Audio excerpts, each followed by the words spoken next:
ഏകദേശം 130 ഏക്കർ വരുന്ന ഈ വയൽ പ്രദേശത്തിൻ്റെ പേര് മാനിപ്പാടം എന്നാണ് ആളുകൾ പറയുന്ന പേര്. മാനികയുടെ ഭൂമി എന്നാണ് അതിൻ്റെ ശരിയായ പേര്. മാനിക ഒരു സ്ത്രീയുടെ പേരാണ്. അങ്ങനെ അത് പറഞ്ഞ് ലോപിച്ചാണ് മാനിപ്പാടം എന്നായത്. അപ്പോഴാണ് ദാറുൽ ഹുദ മാനിപ്പാടത്ത് ഭൂമി വാങ്ങി മണ്ണ് നികത്തൽ എന്ന ഒരു പദ്ധതിക്ക് തുടക്കം കുറിക്കുന്നത്. അപ്പോൾ അവർക്കൊരു സുവർണാവസരമായി അവർ ദാറുൽ ഹുദ ഭാരവാഹികളെ കണ്ട് ബാപ്പുട്ടിയെ സമീപിച്ച് ഞങ്ങൾ ആ പീഠഭൂമി എന്ന് പറഞ്ഞാൽ ഉയർന്നു നിൽക്കുന്ന ഭൂമി ആ മണ്ണ് നിങ്ങൾ കൊണ്ട് എടുത്തു കൊടുത്താൽ ഞങ്ങൾക്ക് ഉപകാരമാവും, നിങ്ങൾക്കും അതൊരു ഉപകാരമാവുമല്ലോ എന്ന് സൗജന്യമായിട്ടാണ് അവർ ആ മണ്ണ് തന്നത്. ഇന്നിപ്പോൾ അവിടെ പോയി നോക്കിയാൽ അങ്ങനെ ഉയർന്ന ഭൂമി ആ വയലിൽ കാണുകയില്ല, അതിൻ്റെ ലക്ഷണവും അവിടെ ദൃശ്യമല്ല.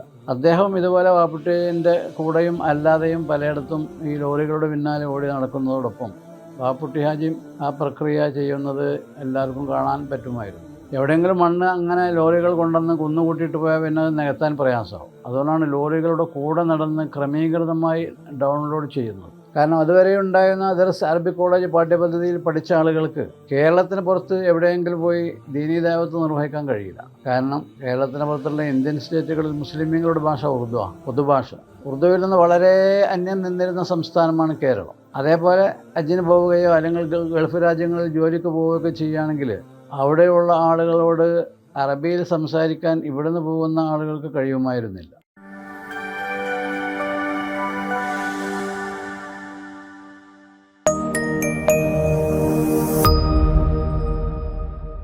അസ്സലാമു അലൈക്കും വറഹ്മത്തുള്ളാഹി വബറകാതുഹു. ഇന്ന് നമ്മൾ ദാറുൽ ഹുദയാണ് അനുസ്മരിക്കുന്നത്. സുന്നി മഹൽ ഫെഡറേഷൻ മലപ്പുറം ജില്ലാ കമ്മിറ്റിയുടെ കീഴിൽ 1980 മാതൃകാ ദർസ് എന്നൊരു സംവിധാനം ആരംഭിച്ചു.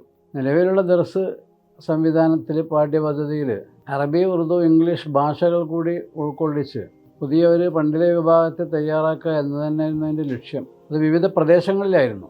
കോട്ടക്കൽ, നെടിയിരുപ്പ്, കടലുണ്ടി, ഇങ്ങനെ പല സ്ഥലങ്ങളിൽ മാതൃകാ ദർസുകൾ നടന്നിരുന്നു. പക്ഷെ അതിൽ ഭാഷകൾ പഠിപ്പിക്കാൻ പ്രത്യേകമായ ആളുകളെ കണ്ടെത്തി അവർ ക്ലാസ് എടുക്കുകയായിരുന്നു ചെയ്തിരുന്നത്. പ്രായോഗികമായി അത് കുറേ ബുദ്ധിമുട്ടാണ് എന്ന് അനുഭവപ്പെട്ടു. കാരണം ഈ ഭാഷ പഠിപ്പിക്കുന്ന ഗുരുനാഥന്മാർ വിവിധ സ്ഥലങ്ങളിൽ നിന്ന് ഈ ദർസുകളിലെത്തി ആണ് അത് നിർവഹിച്ചിരുന്നത്. അപ്പോൾ കുട്ടികളുടെ സമയം, ഗുരുനാഥന്മാരുടെ സമയം, പിന്നെ മസ്ജിദുകളിൽ നടന്നു വന്നിരുന്ന ദർസ് സംവിധാനത്തിൽ അത് പ്രയോഗവൽക്കരിക്കുന്നതിനുള്ള ചില ബുദ്ധിമുട്ടുകൾ, ഇങ്ങനെ ചില പ്രതിസന്ധികൾ അനുഭവപ്പെട്ടപ്പോഴാണ് മാതൃകാ ദർസ് കുറേ കൂടി വ്യവസ്ഥാപിതമാക്കി ഒരു കേന്ദ്രത്തിൽ വ്യവസ്ഥാപിതമായി തുടങ്ങേണ്ടതുണ്ട് എന്ന് അനുഭവത്തിലൂടെ മനസ്സിലാക്കപ്പെട്ടത്.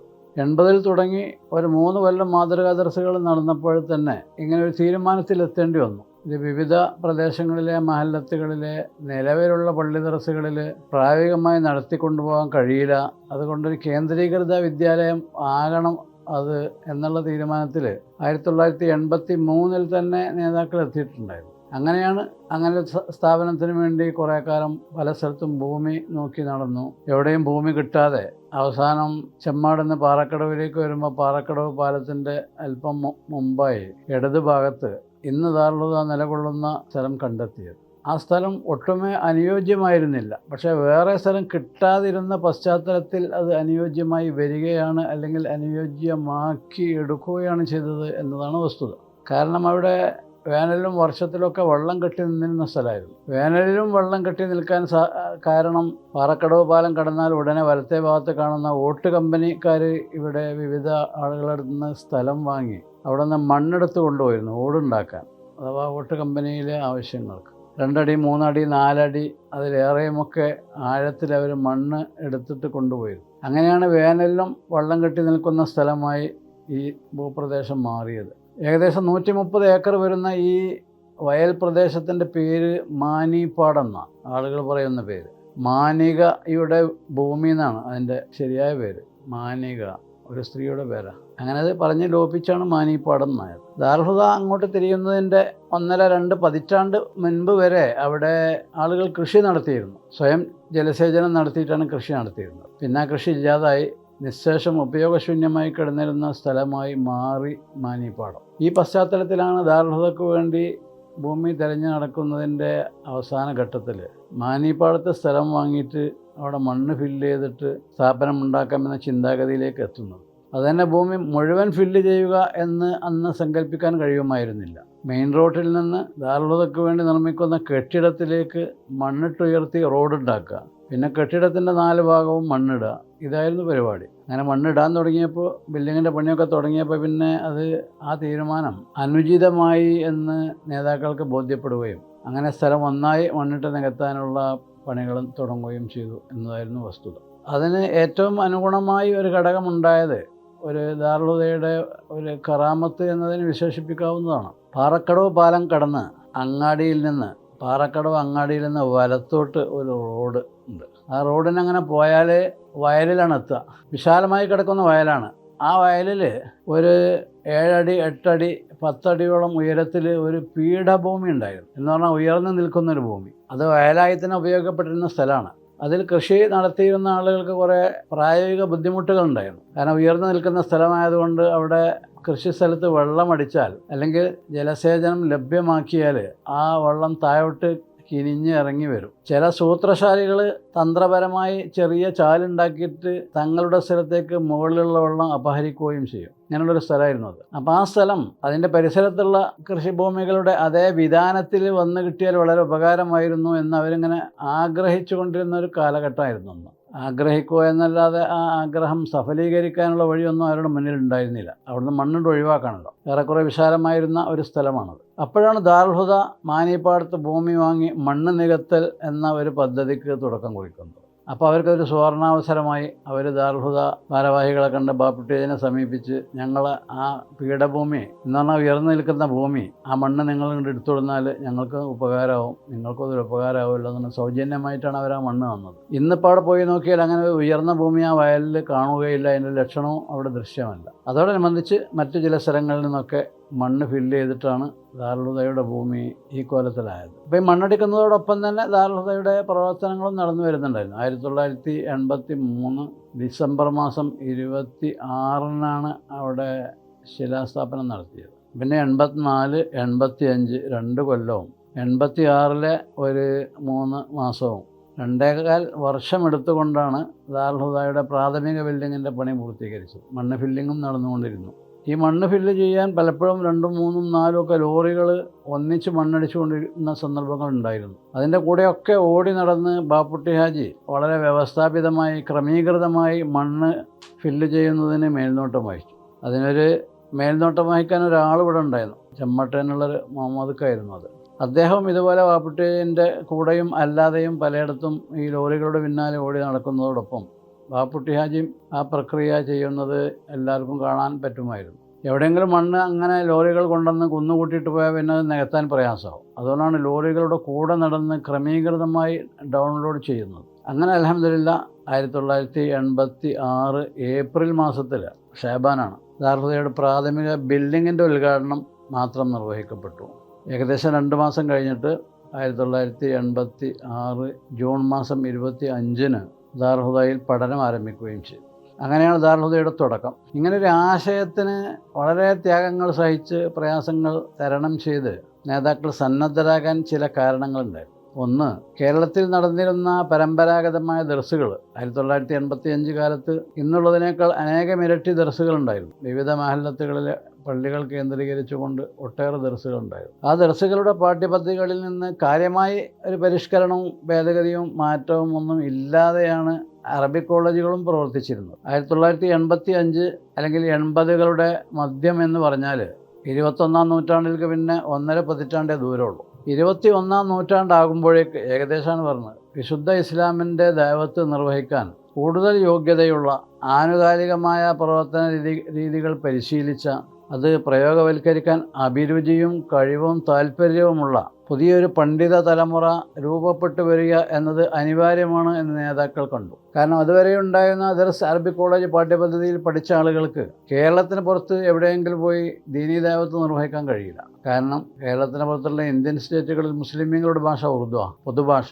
ഉറുദുവിൽ നിന്ന് വളരെ അന്യം നിന്നിരുന്ന സംസ്ഥാനമാണ് കേരളം. അതേപോലെ ഹജ്ജിന് പോവുകയോ അല്ലെങ്കിൽ ഗൾഫ് രാജ്യങ്ങളിൽ ജോലിക്ക് പോവുകയൊക്കെ ചെയ്യുകയാണെങ്കിൽ അവിടെയുള്ള ആളുകളോട് അറബിയിൽ സംസാരിക്കാൻ ഇവിടുന്ന് പോകുന്ന ആളുകൾക്ക് കഴിയുമായിരുന്നില്ല. പ്രത്യേക മതകീയ പരിപാടികൾക്ക് ക്ഷണിക്കപ്പെടുന്ന, ഇവിടെ നിന്ന് അങ്ങോട്ട് ക്ഷണിക്കപ്പെടുന്ന പണ്ഡിതന്മാർക്കും മലയാളമല്ലാത്ത വേറൊരു ഭാഷയും അറിയുമായിരുന്നില്ല. മാത്രമല്ല ആനുകാലിക വിജ്ഞാനം നേടാത്ത പൊതുവിജ്ഞാനീയ കാര്യങ്ങളിൽ നിന്നും വേണ്ടത്ര അവബോധമില്ലാത്തവരുമായിരുന്നു അന്ന് മതവിദ്യാഭ്യാസ രംഗത്ത് നിന്ന് പുറത്തു വന്നിരുന്ന ആളുകൾ. അതിനൊരു ഉദാഹരണം ഞാനിപ്പോൾ ഓർക്കുകയാണ്. UAE-യിൽ ഒരു പണ്ഡിതൻ വന്നിട്ട് തൻ്റെ പ്രസംഗത്തിൽ പറഞ്ഞു, വെള്ളച്ചാട്ടത്തിൽ നിന്നാണ് കരണ്ട് ഉണ്ടാക്കുന്നത്, വിദ്യുച്ഛക്തി ഉൽപ്പാദിപ്പിക്കുന്നത്. കുടിക്കാനുള്ള വെള്ളത്തിൻ്റെ കുപ്പി 1 ദിർഹം 2 ദിർഹമൊക്കെ കൊടുത്ത് വിലക്ക് വാങ്ങി ദാഹശമനം നടത്തിക്കൊണ്ടിരുന്ന ജനതയോടാണിത് പറയുന്നത്. വെള്ളച്ചാട്ടത്തിൽ നിന്നാണ് വിദ്യുച്ഛക്തി ഉൽപ്പാദിപ്പിക്കുന്നത്. അദ്ദേഹം പണ്ട് കേട്ടതാണ്. അങ്ങനെ ഒരിടത്തും വെള്ളം ചാടാത്ത UAE-യിൽ വന്നിട്ട് ഒരു പണ്ഡിതൻ ഇങ്ങനെ പ്രസംഗിച്ചു. പക്ഷേ പൊതുജനങ്ങൾക്കിടയിൽ അത് വലിയ ഒരു മതിപ്പുകേടുണ്ടാക്കി. ചുരുങ്ങിയത് പറയാതിരുന്നാൽ മതി. അത് പറയാതിരിക്കണം എന്ന ഒരു വകതിരിവ് പോലും അദ്ദേഹത്തിന് ഉണ്ടായില്ല എന്നതായിരുന്നു വസ്തുത. അവിടെ വിദ്യുച്ഛക്തി വളരെ ശക്തമായിരുന്നു, സജീവമായിരുന്നു. 1000 ബൾബുകളോ 10000 ബൾബുകളോ ഒന്നിച്ച് പ്രവർത്തിപ്പിച്ചാലും ഒരു വിദ്യുച്ഛക്തിക്ക് ഒരു ഭംഗവും വരാത്ത വിധത്തിലുള്ള കറണ്ട് സംവിധാനങ്ങൾ അവിടെ ഉണ്ടായിരുന്നു. പക്ഷെ അത് വെള്ളച്ചാട്ടത്തിൽ നിന്നല്ല ഉൽപ്പാദിപ്പിച്ചിരുന്നത്. ഇതറിയാവുന്ന ജനങ്ങൾ, ഈ കറണ്ട് ഉൽപ്പാദിപ്പിക്കുന്ന സ്ഥലത്ത് ജോലി ചെയ്യുന്ന നിരവധി ആളുകൾ ഈ വാത് കേൾക്കാനുണ്ടാവും. അവരെ മുന്നിൽ വെച്ചാണ് വെള്ളച്ചാട്ടത്തിൽ നിന്നാണ് കറണ്ട് ഉൽപ്പാദിപ്പിക്കണമെന്ന് പറയുന്നത്. ഉദാഹരണമാണത്. ആ പറഞ്ഞ ആളെ അധിക്ഷേപിക്കലല്ല ഇവിടെ ലക്ഷ്യം. പണ്ഡിതന്മാരുടെ ഭൗതികമായ അല്ലെങ്കിൽ സാമാന്യമായ കാഴ്ചപ്പാടുകൾ ഇങ്ങനെ ദയനീയമായിരുന്നു എന്ന് ഉണർത്താനാണ് സൂചിപ്പിച്ചത്. അപ്പോൾ ഇങ്ങനെയുള്ള വൈകല്യങ്ങൾ അല്ലെങ്കിൽ വീഴ്ചകൾ, ഗ്യാപ്പുകൾ ഫില്ല് ചെയ്യണം, പരിഹരിക്കണം, അങ്ങനെയുള്ളൊരു പണ്ഡിത തലമുറ ഉണ്ടാകണമെന്നാണ് നേതാക്കൾ ചിന്തിച്ചത്. മറ്റൊരു ഭാഷയിൽ പറഞ്ഞാൽ ആധുനിക യുഗത്തോട് അവരുടെ ഭാഷയിൽ സംസാരിക്കാൻ അഥവാ മതപ്രബോധന കാര്യങ്ങൾ നിർവഹിക്കാൻ, വേദപ്രസംഗം നടത്താൻ കഴിയുന്ന മതപണ്ഡിതന്മാരുണ്ടാകണം, അവർ ഉണ്ടാക്കപ്പെടണം എന്നതായിരുന്നു നേതാക്കന്മാരുടെ കാഴ്ചപ്പാട്. അങ്ങനെയാണ് 21-ാം നൂറ്റാണ്ടിന് സ്വാഗതം മുതൽ 2 വർഷം മാത്രം ബാക്കിയുള്ളപ്പോൾ 1998-ൽ ദാറുൽ ഹുദയിൽ നിന്ന് 12 കൊല്ലത്തെ പഠനം പൂർത്തിയാക്കിയ യുവ പണ്ഡിതന്മാരെ നേതാക്കൾ സമൂഹത്തിന് സമർപ്പിച്ചത്. 1986-ൽ തുടങ്ങിയ ദാറുൽ ഹുദയിൽ നിന്ന് 12 കൊല്ലത്തെ പഠനം പൂർത്തിയാക്കി 1998-ൽ ആദ്യ ബാച്ച് പുറത്തു വന്നു. അങ്ങനെ അൽഹംദുലില്ലാഹ് തുടർച്ചയായി ഇന്ന് വരെയും ഓരോ കൊല്ലവും ദാറുൽ ഹുദയിൽ നിന്ന് ഈ സവിശേഷമായ രീതിയിലുള്ള പാഠ്യപദ്ധതി അനുസരിച്ച് പഠനം പൂർത്തിയാക്കിയ യുവ പണ്ഡിതന്മാർ പുറത്തു വന്നുകൊണ്ടിരിക്കുന്നു. അൽഹംദുലില്ലാഹ് നേതാക്കന്മാർ അന്ന് ദീർഘദർശനം ചെയ്ത അല്ലെങ്കിൽ അവർ വിദൂര സ്വപ്നം കണ്ട ആ വസ്തുതകളൊക്കെ ഇന്ന് യാഥാർത്ഥ്യമായി. യൂറോപ്യൻ രാജ്യങ്ങളിലും അമേരിക്കയിലും ആഫ്രിക്കൻ രാജ്യങ്ങളിലുമൊക്കെ ഇന്ന് ഹുദവികളുടെ സാന്നിധ്യമുണ്ട്. ഏഷ്യയിലും ആഫ്രിക്കയിലും ഓസ്ട്രേലിയയിലും ഹുദവികളുടെ സേവനം കൊണ്ട് ധന്യമായി കഴിഞ്ഞിട്ടുണ്ട്. ഇനിയും ധാരാളം അവിടെ അവസരങ്ങളുണ്ട്. അതൊക്കെ നികത്താൻ ഇൻഷാ അല്ലാഹ് വരും വർഷങ്ങളിലെ ദാറുൽ ഹുദയുടെ പണ്ഡിതന്മാരിലൂടെ സാധ്യമാകുമെന്ന് നമുക്ക് പ്രത്യാശിക്കാം. അള്ളാഹു തൗഫീഖ് നൽകട്ടെ. ആമീൻ ദുആ ചെയ്യുകയും ചെയ്യാം. അപ്പോൾ ഈ ഒരു പശ്ചാത്തലത്തിലാണ് ദാറുൽ ഹുദ എന്ന ഒരു ആശയം ഉണ്ടായി. അത് വിവിധ കടമ്പകൾ തരണം ചെയ്ത് നേതാക്കന്മാരുടെ ആസൂത്രിതമായ സുചിന്തിതമായ പ്രവർത്തനങ്ങളിലൂടെ സാക്ഷാത്കൃതമായി 40 വിദ്യാഭ്യാസ വർഷങ്ങൾ ദാറുൽ ഹുദ ഇപ്പോൾ പൂർത്തിയാക്കാം. 1406 ഹിജ്റ വർഷമാണ് ദാറുൽ ഹുദ തുടങ്ങിയത്. ഇപ്പോൾ 1446. അപ്പോൾ 2-3 മാസം കൂടി കഴിഞ്ഞാൽ 40 വിദ്യാഭ്യാസ വർഷം പൂർത്തിയാക്കി ദാറുൽ ഹുദ. അതും നേരത്തെ സൂചിപ്പിച്ച കാരണങ്ങളാൽ തന്നെ 40 കൊല്ലം മുൻപ് ആവിഷ്കരിച്ച പാഠ്യപദ്ധതി അല്ല ഇന്ന് പഠിപ്പിച്ചുകൊണ്ടിരിക്കുന്നത്. അതിലാവശ്യമായ പരിഷ്കരണങ്ങൾ, മാറ്റങ്ങൾ, ഭേദഗതികൾ, അഡീഷൻസ്, ഇളാഫാത്ത്, കൂട്ടിച്ചേർക്കലുകൾ, മൈനസുകൾ ഒക്കെ നിർവഹിച്ചുകൊണ്ടാണ് ഈ വിദ്യാഭ്യാസ സംവിധാനം തുടർന്ന് വന്നുകൊണ്ടിരിക്കുന്നത്. ആരോഗ്യമുള്ള ഒരു സിലബസിന് അത് അത്യാവശ്യമാണ്. ആരോഗ്യമുള്ള ഒരു സമൂഹത്തെ അഭിമുഖീകരിക്കാൻ തയ്യാറാക്കപ്പെടുന്ന പണ്ഡിതന്മാർക്ക് നൽകപ്പെടുന്ന പാഠ്യപദ്ധതിയിലും അത് അനിവാര്യമാണ്. ഭേദഗതികൾ അതനുസരിച്ച് കൊണ്ടാണ് അൽഹംദുലില്ലാഹ് ദാറുൽ ഹുദ പ്രവർത്തിച്ചു കൊണ്ടിരിക്കുന്നത്. തുടങ്ങിയത് ദാറുൽ ഹുദ ഇസ്ലാമിക് അക്കാദമി എന്ന പേരിലായിരുന്നു. പിന്നെ 23 കൊല്ലക്കാലം പ്രവർത്തിച്ച ശേഷം 2009 മെയ് മാസം 10-ാം തീയതി മർഹൂം സയ്യിദ് മുഹമ്മദ് അലി ശിഹാബ് തങ്ങൾ ദാറുൽ ഹുദ ഒരു സ്വകാര്യ ഇസ്ലാമിക് യൂണിവേഴ്സിറ്റിയായി പ്രഖ്യാപനം നടത്തി. ആ കൊല്ലം തന്നെ ലീഗ് ഓഫ് ഇസ്ലാമിക് യൂണിവേഴ്സിറ്റീസ് എന്ന മുസ്ലിം ലോകത്തെ യൂണിവേഴ്സിറ്റികളുടെ പൊതുവേദിയായ റാബിത്തത്തുൽ ജാമിഅത്തിൽ ഇസ്ലാമിയ അഥവാ ലീഗ് ഓഫ് ഇസ്ലാമിക് യൂണിവേഴ്സിറ്റീസിൽ ദാറുൽ ഹുദക്ക് മെമ്പർഷിപ്പ് ലഭിച്ചു. ഒരു വർഷം കടന്നു പോയപ്പോഴേക്ക് വേറെ ഒരു യൂണിവേഴ്സിറ്റികളുടെ platform, the federation of the universities of the Islamic world, ഇത്തിഹാദു ജാമിഅത്തിൽ ആലമിൽ ഇസ്ലാമി, മൊറോക്കോ ആസ്ഥാനമായുള്ള ആ സംഘടനയിലും ദാറുൽ ഹുദക്ക് മെമ്പർഷിപ്പ് കിട്ടി. അതോടനുബന്ധിച്ച് ഞാൻ നേരത്തെ പറഞ്ഞതുപോലെ പാഠ്യപദ്ധതിയിൽ ആവശ്യമായ പരിഷ്കരണങ്ങൾ, മാറ്റങ്ങൾ, ഭേദഗതികൾ ഒക്കെ വരുത്തപ്പെട്ടുകൊണ്ടിരിക്കുകയുമായിരുന്നു. അങ്ങനെ ഒരു സ്വകാര്യ ഇസ്ലാമിക് യൂണിവേഴ്സിറ്റിയായി അപ്ഗ്രേഡ് ചെയ്യപ്പെട്ട ശേഷം പ്രത്യേകിച്ച് ദാറുൽ ഹുദ വിവിധ യൂണിവേഴ്സിറ്റികളുമായി ബന്ധം പുലർത്തി MOU സൈൻ ചെയ്ത് ദാറുൽ ഹുദയുടെ സർട്ടിഫിക്കറ്റ് ഇന്ത്യക്കകത്തും ഇന്ത്യക്ക് പുറത്തുമുള്ള വിവിധ യൂണിവേഴ്സിറ്റികൾ അംഗീകരിച്ചു വിവിധ തലങ്ങളിൽ. അങ്ങനെയാണ് ദാറുൽ ഹുദ അതിൻ്റെ ആരംഭഘട്ടങ്ങളിൽ അതിൻ്റെ പ്രവർത്തനങ്ങൾ നടത്തിക്കൊണ്ടുപോകുന്നത്. കൂടുതൽ പ്രശോഭിതമായി മുന്നോട്ട് പോകാൻ അള്ളാഹു തൗഫീഖ് നൽകട്ടെ. ആമീൻ. അസ്സലാമു അലൈക്കും. 80 കുട്ടികളെ ചേർക്കേണ്ടതിലേക്ക് 126 അപ്ലിക്കേഷനുകളാണ് അന്ന് വന്നത്. എന്ന് പറഞ്ഞാൽ 150-നേക്കാൾ കുറച്ചുകൂടി അധികം, ഒരു 30-40 സീറ്റുകൾ. നേരത്തെ തീരുമാനിക്കപ്പെട്ടത് പോലെ തന്നെ ദാറുൽ ഹുദയുടെ അഡ്മിഷൻ തന്നെ റിട്ടൺ ഓറൽ ടെസ്റ്റുകൾ നടത്തി. അങ്ങനെ ആദ്യ ബാച്ചിൽ നിന്ന് തന്നെ കൂടുതൽ വന്ന കുട്ടികളെ മാറ്റി നിർത്തേണ്ടി വന്നു. ഇന്ന് അൽഹംദുലില്ലാ അപേക്ഷകന്മാരുടെ എണ്ണം കൂടി വന്ന് 4000+ ആണ് കഴിഞ്ഞ 2-3 വർഷങ്ങളിലൊക്കെ ഉണ്ടായത്. അതിലൊരു 1000+ കുട്ടികളെ അഡ്മിറ്റ് ചെയ്യാൻ കഴിയുള്ളൂ, അത്രേ സീറ്റുള്ളൂ നടന്നു. അങ്ങനെ ഒന്നാം ബാച്ചിന് സയ്യിദ് മുഹമ്മദ് അലി ശിഹാബ് തങ്ങൾ അവറുകൾ തൻ്റെ സ്വന്തം കൈ കൊണ്ട് എഴുതിയ ഒരു 1-ാം നമ്പറുകാരൻ. അദ്ദേഹം ഒരു തങ്ങൾ കുടുംബത്തിൽ നിന്ന് വന്നൊരു കുട്ടിയായിരുന്നു. വൈലത്തൂരിൽ നിന്ന് വന്ന ഒരു തങ്ങൾ കുട്ടിയെ ആദ്യം അഡ്മിറ്റ് ചെയ്തുകൊണ്ടാണ് അഡ്മിഷൻ മഹാനായ തങ്ങൾ അവറുകൾ ഉദ്ഘാടനം ചെയ്തത്. തിരഞ്ഞെടുക്കപ്പെട്ട ഭാഗം ആണ് പഠിപ്പിക്കപ്പെട്ടിരുന്നത്. തൊഹഫ 10 വാള്യുണ്ട്. 10 വാള്യം കുട്ടികൾക്ക് പഠിക്കാൻ കഴിയില്ല ദർസിൽ. മഹല്ലി എന്ന് പറയപ്പെടുന്ന കൻസുർ റാഗിബീൻ എന്ന 4 വാള്യുള്ള ഫിഖഹിൻ്റെ കിതാബ് 4 വാള്യം എല്ലാവരും ഓതലില്ല, പഠിക്കാറില്ല. ആയിരക്കണക്കിന് ഹദീസുകളുള്ള മിഷ്കാത്തുൽ മസാബിഹും അങ്ങനെ തന്നെയാണ്. തിരഞ്ഞെടുക്കപ്പെട്ട ഭാഗങ്ങൾ അതിൻ്റെ താല്പര്യം അനുസരിച്ച്. നമ്മളെ കാപ്പിൽ ഉമർ മുസ്ലിയാരുടെ മകൻ ഇവിടെ പഠിച്ചിരുന്നു. അദ്ദേഹം ഒരിക്കൽ ഇവിടുത്തെ ചില ഉസ്താദന്മാരോടും എന്നോട് തന്നെയും ഈ വിഷയകമായി സംസാരിച്ചു. ഇങ്ങനെ അവിടെ മാക്കൂലാത്തില്ല, അല്ലെങ്കിൽ മങ്കൂലാത്ത് തന്നെ മുഴുവൻ പഠിപ്പിക്കണില്ല എന്നൊക്കെയുള്ള ആരോപണങ്ങൾ കേട്ടിരുന്നു. ഞാൻ ഷറഹ് തഹ്ദീബ്, മാഖൂലാത്തിൻ്റെ കിതാബുകളൊക്കെ ഞാൻ അവനെ കൊണ്ട് നേരിട്ട് വായിപ്പിച്ച് മറ്റ് കിതാബുകളും അങ്ങനെ ചെയ്ത് എനിക്ക് ദാറുൽ ഹുദയുടെ സിലബസിനെ സംബന്ധിച്ച് വളരെ മതിപ്പ് കൂടിയിരിക്കുകയാണ് എന്നാണ് കാപ്പുൽ ഉമർ മുസ്ലിയാർ പറഞ്ഞതിൻ്റെ ചുരുക്കം.